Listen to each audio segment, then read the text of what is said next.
네, 세금을 부담 없이 반갑게 내는 사람들은 아마 별로 없을 겁니다. 그런데 세금에서 자유로운 사람들도 있죠. 교회 목사, 성당의 신부, 사찰의 승려, 즉 종교인들인데요.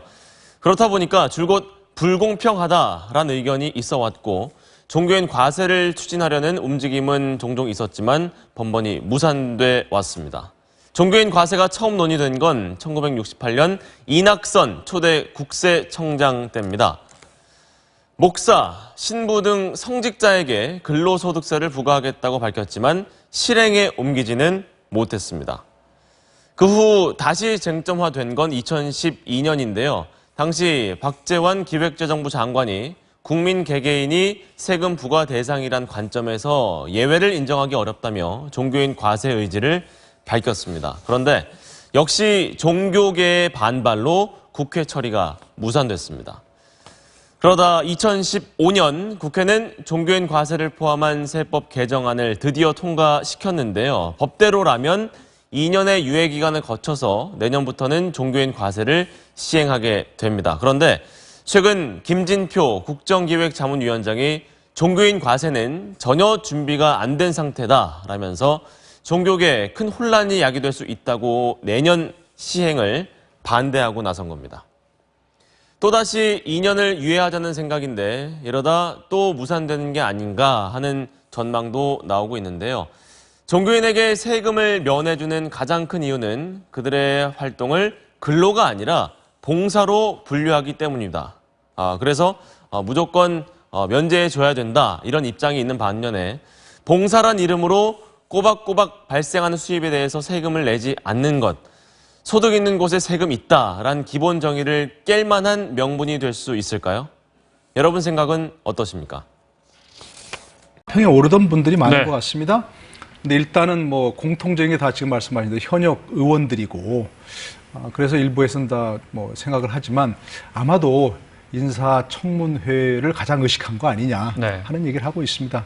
다 동료 의원들이고 의원들이 청문회 한 의원들이 다 동료 의원들이고 뭐 그동안 이분들 면면을 살펴보면 뭐 그렇게 다른 당 의원들이나 다른 그 동료 의원들과 척을 지거나 하는 모난 분들이 아니기 때문에 뭐 그런 면에서 청문위원들이 뭔가 동료 의식을 발휘해주지 않겠느냐. 뭐 그런 것도 많이 기대한 것 같고요. 물론 뭐 개개인의 역량이나 면면을 봐서 뭐 도저히 임명되지 못할 사람이다. 그렇게 볼 수는 없는 상당히 좀 유능한 분들로 채택했다고 봅니다. 네. 될 사람, 무난히 될 사람 먼저 발표하자 이런 부분도 있다고 보시는 거고. 당연하죠. 지금 이낙연 총리 후보자부터 지금 난항을 겪고 있지 않습니까? 어려움을 겪고 있지 않습니까? 그러다 보니까 아무래도 뭐 청문회에서 크게 하자가 없을 만한 분들 먼저 선택한 걸로 봅니다. 청문회를 물론 해봐야 됩니다. 지금 보니까 청문회 해봐야 되겠지만 이분들은 아무래도 선출직을 오래 했으니까 뭐 도종환 의원 같은 경우는 재선 의원이지만 뭐 3선 한 분도 있고 그렇기 때문에 아무래도 자기 관리를 좀 제대로 하지 않겠냐. 어떤 공천 과정이라든지 또 선거 과정을 거치려면 어떤 철저한 감시가 많이 돼 있으니까 그러면 자기 관리도 했을 것이고 또 그동안 여러 가지 면에서 이렇게 검증이 되어 온 분들이다. 이런 분들인 것 같습니다. 아무래도 또 이건 또 국무위원이기 때문에 인준 표결을 거칠 필요는 없습니다. 청문회만 거치면 됩니다. 그러나 어쨌든 청문회 과정에서 또 뭔가 하자가 드러난다면 그분들을 그냥 임명하기도 좀 면구스러운 분 아닙니까?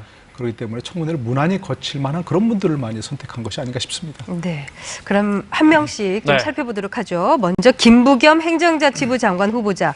지난 20대 총선에서 보수의 심장이라고 불린 대구에서 자유한국당 김문수 당시 후보를 상대로 62.3%의 득표율로 당선이 됐어요. 또 민주당 내에서는 지역 통합을 상징하는 의원으로 꼽히죠. 민주당뿐만 아니라 우리나라 안에서 정말 그렇습니다. 지역 통합. 이분이 이제 원래 한나라당 소속이었죠. 그러다 탈당해서 열린우리당 창당에 참여했고요.